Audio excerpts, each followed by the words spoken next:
What's up, everybody? I'm Peanut Tillman, and this is the NFL Players Second Acts podcast. And with me, as always, is my trusty co-host, Mr. Roman Harper. We're at Super Bowl, we're at Media Row, hanging out, putting on the show. I'm excited. This is our first day full-time at the Media Row Day. It's, I always enjoy just looking out here into the crowd and seeing who do I like, who's got the best outfit on, who's got the biggest entourage. I've not seen a big entourage today. Not yet. So I'm looking forward to seeing who's going to be the guy or the gal with the biggest entourage. All right, our next guest is a 7-year vet. He played for Tampa. He played for Detroit. He is a Super Bowl champion. Yes, he is. He is the co-founder of Next Legacy. Ladies and gentlemen, please welcome to the pod, Ryan Nece. Let's go. Yo, thank you. Appreciate it, gentlemen. It's good energy in here today. I mean, you guys are starting it off right. I like that. You are first guest, boss. I know. You set it's a lot of pressure. No, zero pressure. Zero pressure. All right. You're going to rocket this thing up, and we're not going to come back down. All right. We're just going to stay up there. I'm going to set the bar then. So what's your favorite part about Super Bowl week? I mean, it's a couple things. One, it's an annual reunion, right? Every year, you think about it, most industries in the world of business, they have an annual conference, they have an annual meeting. There's something that brings people back. This is our annual meeting. This is our annual conference. And so to see current players, former players, to see executives, people in the media world, people across the world of sports is always phenomenal to reconnect and catch up with people you haven't seen since the previous year. How much business or work do you think you get done when you come here? Because I know you probably assume, okay, I want to try and get this, and this, but you're an entrepreneur. You do a lot of different things that are on your resume. So like, how much work do you get done here? I get a lot done. I mean, because work is both art and science. And in the work that we do, obviously there's a science component, and you got to spend time digging in the numbers and evaluating and doing diligence and looking at opportunities, whether that be a company or a fund. But then there's the art part, which is the human part. And so that's the interaction and the ability to have discernment and spend time with people, and oftentimes figuring out how to bring value to others. And so this is a great place to bring value to people, to have generals talk with generals, to help facilitate the appropriate introductions. And so we spend a lot of time trying to make sure folks have access to the appropriate people, the right people. And then behind it, we spend a lot of time educating. Yeah. And you guys know this, like, there is a tremendous amount of noise out there. Some of it's good, some of it maybe not so good. Right. We try to cut through the noise and hopefully give our community, especially the world of athletes, the opportunity to hear and learn from the men and women that are the best, specifically in our backyard, which is Silicon Valley. And so this is a full week for us of activity and bringing great people together. Fraternities. You're in a very small fraternity. Yeah.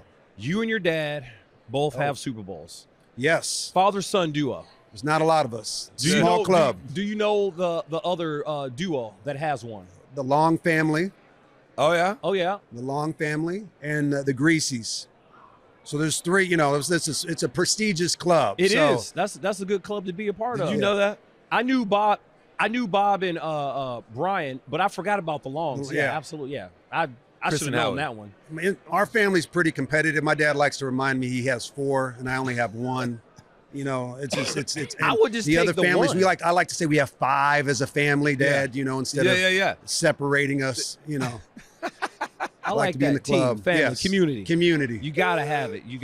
All right, so your Super Bowl. Talking about your Super Bowl in Tampa Bay, that was a great team, and defensively, that's what everybody knew you guys about, right?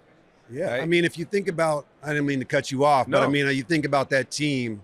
I don't know if I can name another defense in the NFL history that has 4 Hall of Famers on that defense that won Super Bowls. You think about John Lynch and Warren Sapp and Rondé Barber.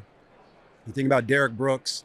You think about Simeon. I was going to say, Simeon's the one that's out. He's out. He just got his number retired. The press is trying to make a, trying to make a push for him. He was so good. He was. Even that Illinois where he came from, like watching him in college. Sack master. He was, he had the sack master, quarterback killer on the inside. I mean, it was a dangerous up front. What was it like hanging out with that defense, those guys that what was that locker room like? Yeah. Well, I came in that was my rookie year. Okay. Yeah. So you come in and you got to, you know the pecking order really quickly. Yeah. But I will say the level of accountability, the level of attention to detail, the pursuit of excellence on that team, the standard, standard was the standard. And if you didn't buy in, you were quickly washed out. And so it honestly, it allowed me to play as long as I did because I saw what greatness looked like. I saw the way they practiced, why they walked, the way they talked shit, the way they held each other accountable. Yeah. I mean, it was incredible. And the amazing part is it was the first time where, no disrespect to our offense, they really didn't care what our offense did. They felt like the responsibility was on their defense to win the game, to score points, to create turnovers. It was that type of mentality. Like we'll just fundamentally win the game on our own. We don't actually, the offense just, I mean, we just get out of the way. We'll be okay. It was what incredible. I appreciate about that, that's how it was in Chicago. Now, we didn't have the best offense, but we were the team, the city, I think even the organization, they were just like, no, it's about the defense. And we didn't really care about what our offense did or we did care about how many points they scored, but at the same time, we really didn't because we were trying to win games ourselves. They could put 3 on the board. We felt like you got a chance to win. Yeah, exactly. If they don't score, they don't win. That is tough sledding, dude. It is. That is tough. But when you're around it, you're just. I remember Gruden came in. That was Gruden's first year, and he challenged the defense not just to get turnovers, but to score touchdowns. I'd never seen a coach challenge the defense to get touchdowns. And at the end of that year, I think we set the record for, I don't know, it might have been broken by now, for the number of touchdowns scored by a defense. I mean, that was, it was an incredible atmosphere to walk into. Yeah. Now that locker room, you guys know the locker room, you got guys like Sapp and, it was dynamic. It was energetic. You had to be careful what you said. Oh, 100%. And it was also before social media, where guys 100%. Like you just got to understand that is a different element to there's the no whole HR thing. departments in locker room. That's a beautiful thing. That's what I say. Talk about some of the work you're doing at Next Legacy. Yeah, so at Next Legacy, currently we are, I started the firm 2014. Fast forward to where we are today, 25 people, about $4 billion under management. We have really 4 distinct products that we invest out of. Our flagship product is our fund-to-fund product. I learned early on from my father and many other great men that have invested in Silicon Valley and the world of tech for a long time, that if you're going to play in this game, you better play with the very best. And we're very fortunate at that fund to invest in iconic venture capital funds, and we're able to put dollars to work with those managers. And thankfully, they've been able to generate returns. Yeah. What's unique about that fund is all of our investors direct their proceeds, the money that we return to them, to charitable causes. And so over the history of our firm, we've given back about $3 billion back to nonprofits and foundations and organizations around the world. And so I'm extremely proud of that. On top of that, we have, 170 plus athletes, 30-ish team owners across sports. We've been able to be a bridge to give our community the opportunity to have a seat at the table in this world of tech, to learn, to connect and engage with people that we think are doing things at the highest level. And so no dull moments. It's a full-time gig. I eat, sleep, and breathe it. I'll drink the Kool-Aid hard. I think the world of technology is fascinating. Yeah. It's as competitive as it is as football was. And if you think about what's going on with this world of AI right now, I mean, what we're going to see over the next 5 years in all of our lives will be transformational. Yeah. And the fact that we can put dollars to work in companies that are changing the world and changing the trajectory on how we operate as a society, that's pretty phenomenal. Okay, you brought it up, so I just got to know, because you're Silicon Valley, how does it make you nervous? The technology. I think all change makes everybody nervous. Okay, good. And so I think it's like most things we've seen with step functions of technology shifts throughout the history of technology. People will use that tool for good. Okay. And then there are bad actors. Yeah. Unfortunately, man has shown us that they're not all wired the same. Dang. And so they will use that technology in inappropriate ways. And that makes me nervous. Okay. Yeah. Me too. But Me too. But I still carry, and as we get older, you fight this, but you got to carry a level of optimism. You got to carry a level of belief in the others that are out there that are going to continue to fight for the good, that are going to continue to champion doing the right thing, that are going to be scared and hold the line and create standards and accountability. That's what we have to believe, that there are men and women that will stand up. And hopefully there's more of them than less of them. Yeah. So where does that entrepreneur drive come from? It's a great question. And it's a question that I ask a lot of founders, because if you think about being an athlete or an entrepreneur or building something, you're trying to attempt to do the impossible and make it very possible. Usually there's something in someone's life that has triggered them, a moment, a girlfriend, a parent, a life situation that's given them some internal drive. I think for me, it's two things. One, I had a father that is excellent in all things. The pursuit to get his approval, the pursuit to win his attention to a certain extent from a young age, that's always going to be an underlining drive. And then on the second part of that is, I understand the opportunity as athletes that we have. We are so privileged. The good man upstairs has given us so many opportunities to be able to be a voice, to be able to be an ambassador, to be able to speak up for others that may not have a voice. And so for me, my drive to be able to put us in a position to continue to win beyond in our second act and in our post careers, man, that fuels me every single day. I carry that responsibility so that I can make sure that others say, oh, well, there's life after ball. There are other ways to approach this game and find ways to continue to be champions in life. And so the combination of those, they get me out of bed. You definitely got that spirit. Like you can tell. I want you to tell me, and I know you're going to do a great job. Tell me more about the Ryan Nece Foundation. When did you start it? We're celebrating 20 years. It's crazy. And as you guys know, I'm sure you've maybe had your own foundations as athletes, and it's kind of part of like a rite of passage to say you have a foundation. I wasn't that creative with the name, obviously. Spending a lot of time. I clearly it's didn't original. It's original. It's original. It's original. You know, that's how you should describe it. Yeah, it's original. It's original. Original masterpiece. But I knew, giving back was something that was really important. My mom's taught me that. My father showed me that. And a philosophy that I live by to this day is a giving hand is never empty. And so I always found the more that I gave, the more that I got back. And when I went to Tampa, I didn't know anybody. Yeah. I didn't really care for the city at first. I was an LA guy. I was trying to get adjusted to a new city. And all of a sudden, we win a Super Bowl and I start spending time in the community. Yeah. And all of a sudden, I realized that I really enjoy and love the community because of what it was giving to me. And at that time, I realized, you know what, I need to create an organization that I think can give back. And truthfully, I didn't know exactly what we were going to do. I just wanted to make a dent. Yeah. And so we were giving away cars. We were helping moms. We were helping dads. We were having breakfasts. We were having lunches. We were doing all kinds of stuff. And people were like, man, you guys do amazing work, but I don't know what you do.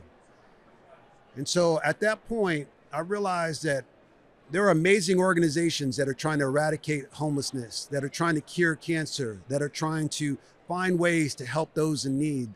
I didn't need to recreate the wheel. Right. But what I realized is those organizations have board members, volunteers, sponsors, donors, and men and women that are helping those organizations succeed. And I felt at that time that young people, and I still think it is today, were starting to be indoctrinated with messages about taking care of self. Right. And if we didn't start to teach them about the power of giving, about thinking about others, about finding ways to make a difference, that those organizations that were doing amazing work would lose their volunteers, would lose board members, and would lose support down the road. And so I wrote and created a curriculum that teaches young high school juniors and seniors the principles of the power of giving. And through that curriculum, it helps them understand how to be more courageous as a servant leader, to find ways to look at others and see needs and step up. And so, now 20 years later, that program and that curriculum is in 17 schools in the Tampa Bay area. We'll launch programming here in the Bay Area and San Francisco next school season, which is an exciting to be in two cities. So really proud of the work that we're doing there. And what's amazing is we start with one question. Yeah. I think sometimes it's, you guys get back to the basics, the fundamentals, do something that's very simple and then build from there. When's the last time you asked a family member or friend, how can I help you? And then hopefully our students learn that question, are able at the end of the program to say, I ask that question on a regular basis. Because if we can do that, I think lives can be changed. So I have a cold tub in my little basement. Yeah. I don't use it all the time, but I need to use it more. Okay. Tell me this love you have for taking cold showers. Oh, man. Took one this morning. I love it. I mean, it's part of it's this, it's mental. Okay. You know, part of what I've learned where I feel alive in life is when I'm at the extremes. Yeah. Whether you're, working out and you're in that moment where you actually are doing a rep to failure, or when you're in a moment where you're in a cold tub and in your mind, every ounce of you, every cell in your body is telling you, I need to get out of this. How can I calm myself? I feel alive in those moments. Yeah. I find it's therapy. And so the cold shower is a routine for me. It wakes me up. It's a nice way to get up and start the day. And after. Now, is it like a long cold shower, or is it just like a quick? Yeah, that's a good question. And actually, cold showers change. Like you take a cold shower in New York this time of year, that water's a little different than the West Coast cold water. Like the temperature is a little different, but it stays on cold. I take the whole time. It's a cold shower, just like a normal shower. It's just cold the whole time. Okay. Peanut, I got to be honest. I think that's the first one we've had. For 100%. Admitting to like cold shower, it's fine. Like I take cold showers after a hot sauna, but like that's it. Yeah, I gotta be hot first. I'm the same way. I'm not a cold guy. You're not a cold guy. Not at all. Did you do cold tubs though? No, I did. When you played, you didn't do. Oh, I did. You still do it. I still do them. Yeah. Oh, no, I did like the contrast. Oh man, I love it. All that. Hate it. Still do it. Hate it. Not that guy. You could have got like 4 more years out of that. It's fine. I'm totally fine. I'm good. You weren't trying to do nothing extra anyway. No, no, I'm good. I'm totally fine. He was only worried about the weight room. I did. I was going to do Let's that. go work. All right, cool. Did you lift on Saturday before the game? No, Friday. Yeah, see? Joey Galloway. Galloway he loved the weight room. Galloway would work out like he might get a couple squats in like game day. I mean, the guy it was incredible. Yeah. Might fact check it, but hey, look, I just know I gave up a touchdown to him very early on in my career. He just gave you a titchy with the flex. That thing was. I'm like, okay, I know I got to get my numbers up. He had that sneaky speed. He always just was one step faster than the fastest guy. All the time. That's how he played. It was incredible. Ryan, we appreciate you coming on the pod, man. Thank you guys. Appreciate the work you're doing and the stories you're telling. I mean, these are important stories, not just for your audience, but for all of the athletes that are out there. So I'm glad that you guys are doing this. Thank you. Appreciate you. No doubt, man. We'll finish talking about our other stuff too. Yes. After the pod. Our next guest is a 2-time Super Bowl champion, a barbecue savant. Like, I don't think I've ever even said that. Ladies and gentlemen, please welcome to the pod, Vince Wilfork. What's going on, guys? Thank you. One of Miami's finest. Savant, where does that come from?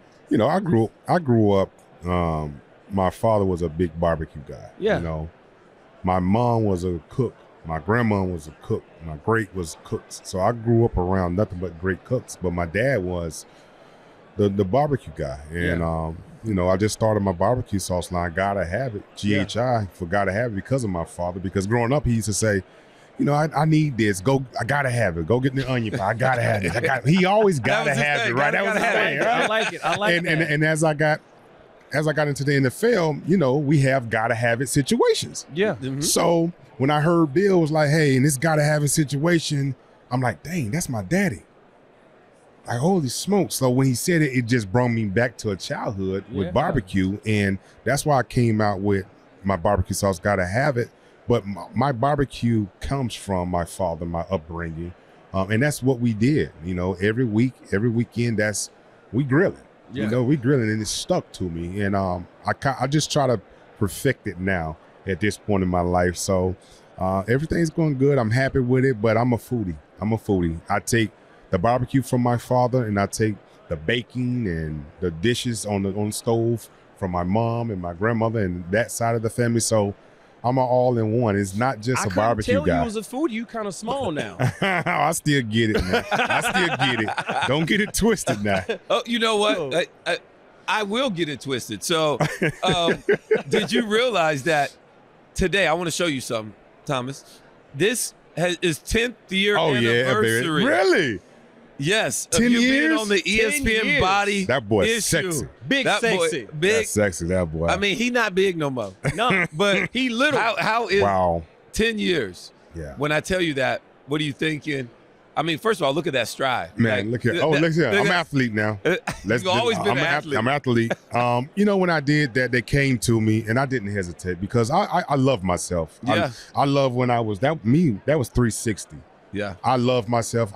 My brother can tell you, I used to always take my shirt off growing up. I'm a big boy. I don't care. Big Luther. And the big Luther, not the little, big not Luther. the little Luther. And I was always proud of myself because I just looked at myself as a little guy when I just loved myself. Yeah. So when they came to me to do it, I'm like, absolutely, let's make it happen. And all the reviews, everything, it was positive, and and I'm like, listen, man, I don't have anything to hide. You know, this is who I am. Yeah. This is how I operate. And 10 years? 10 Yes. years, boss. It's crazy because it kind of started crazy. when you went with the Texans. Yes. And you were on the end of the My overalls. Yeah, the overalls. Yeah. Like, So the hard everybody. knocks, Yeah, the hard knocks. Yes, That's hard what it knocks. was. Yes. And That's what really jumped it off. Man, and like, but I think when I got, you know, in New England, I had the same personality, but you know, we in the cold and it was different. But when I went down south in Houston, now I can really be who I am. You can see my personality, and this is how. And you got to understand, I had a 100-acre ranch, and that's how I used to dress on my ranch. I put my overalls on and I go to work. It's if I'm natural. baling hay or digging the cows, that's how I used to. I'm fishing and cooking. That's how I would work. And I just thought, let me show Houston who I am. Yeah. You know what I mean? And when I came in with that, and I swear to this day, people stop me to this day. They always want the overalls. They always want the overalls. But It was a classic yeah. scene It was when you really did it. good. And it Yeah. was so organic and natural. I loved it. So I love the hat. I love the shirt. My dad was in the Army. I've been to Iraq. I've been overseas. I've been to Germany, Japan, Yeah. Kuwait. yeah. I've done so many USO tours. Yes. They're awesome. Talk to Yes. me about what you're doing with USO. You know, my father is a Vietnam vet. I mean, my father-in-law was a Vietnam vet, and my wife she's a brat. Yeah. You know, military brat, and military were always close to me. For some reason, I always threw myself to these guys, and throughout my whole life, throughout my career, having Bill Belichick being his background military, so we used to be surrounded by military.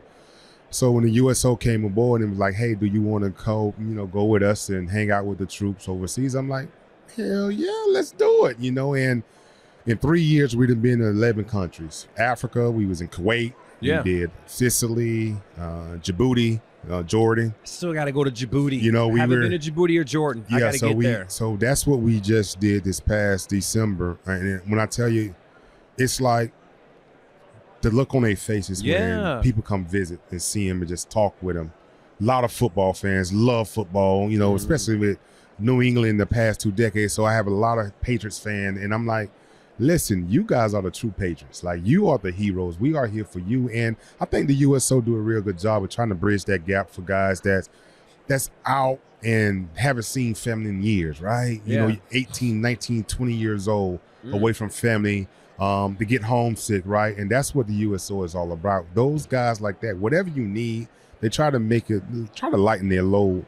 And just being able to show them and understand, like, hey, we love and respect and support everything you stand for us as Americans, because you guys look at me as this great football player, this, that, and the other. I'm like, but if it wasn't for what you do, it wouldn't be possible for us to do and give you guys this. Right. So Right.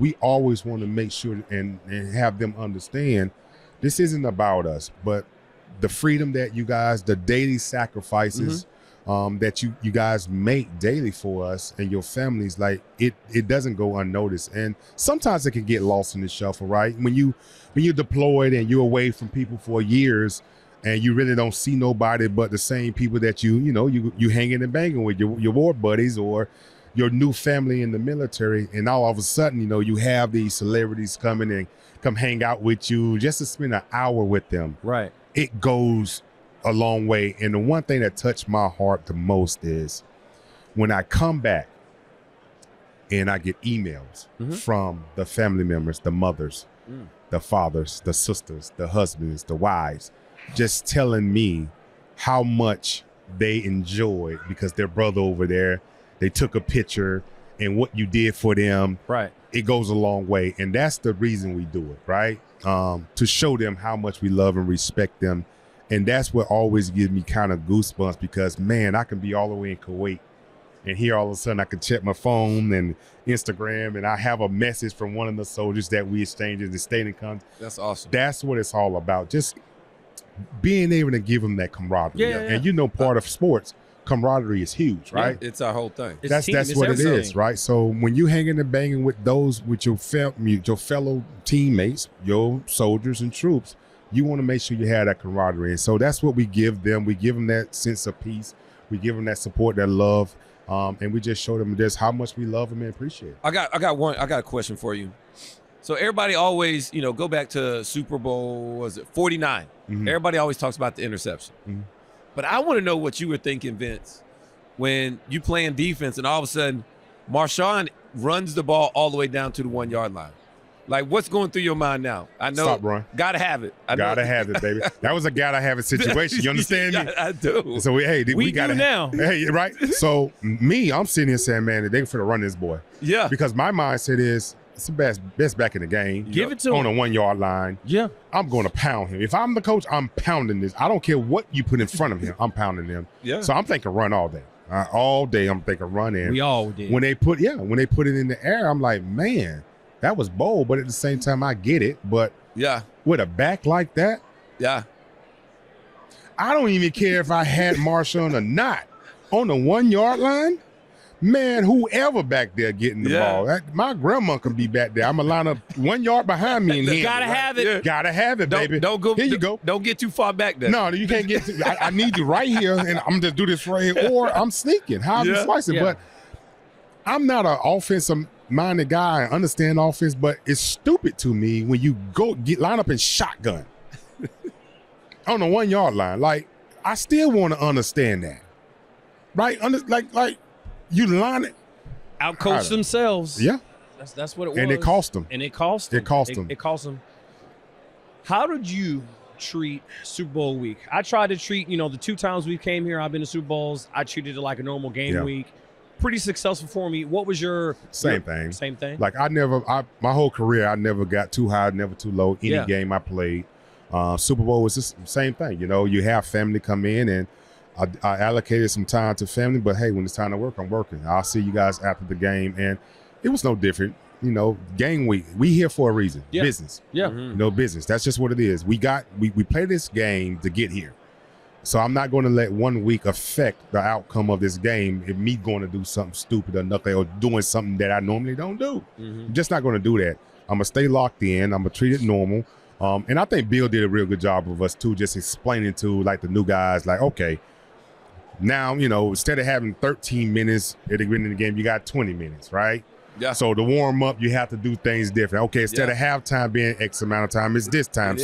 Don't do nothing crazy. Relax, because we have guys that go in there and get sick and anxiety and throwing up, and it's like, hey man, like we told you this, the excitement it gets to them. Yeah. But I was just one of those guys who were like, nah, I'm gonna keep it simple. Yeah. You know what I mean, and just approach it like I approach every game and. Being a leader, just walking around and making sure your teammates okay, and just lighten the mood to get their anxiety levels down, to just telling jokes and listening to music, calm music, just everything I could do to kind of settle my team and my teammates who I know needed it. I did it, and it worked well for us. I mean, I won 2, lost 2. I've been in 4, so I'm batting 50% in That's a Hall of Fame number. There it is. Hey, baseball. Hey, man, look, I'm the best thing they ever smoking. I mean, no doubt. I got to get you out of here. I know you got to go. Yep. My best dish is I grill an amazing ribeye. Right. Okay. My own seasoning. I do my own. Really? It's fire. Don't even worry about it. It's fire. It's fire. Don't worry about it. I gotta have it, baby. I gotta have it. It's fire. Gotta have it. What is the best dish that Vince Wilfork does, whether it's on the barbecue pit or cooking? My go-to is pork ribs, baby. I'm smoking me some pork ribs. I love that. Yeah, I'm smoking some pork ribs. Okay. Low and slow. Low and slow, baby. Bringing that heat. Low and slow, we got to have it. Gotta have Bringing it. that baby. heat. Bringing that heat. Vince, appreciate you, man. Thank you, guys. Thanks I for coming really on the pod, appreciate bro. you guys. It's a blessing to be up here amongst you guys and having a good time. So I really appreciate this time. And thank y'all for not letting you me be look the great, only bro. one You look without good. Thank you. headphones No doubt. because I can't Thank hear anything. Yeah, it's much appreciated. Much appreciated.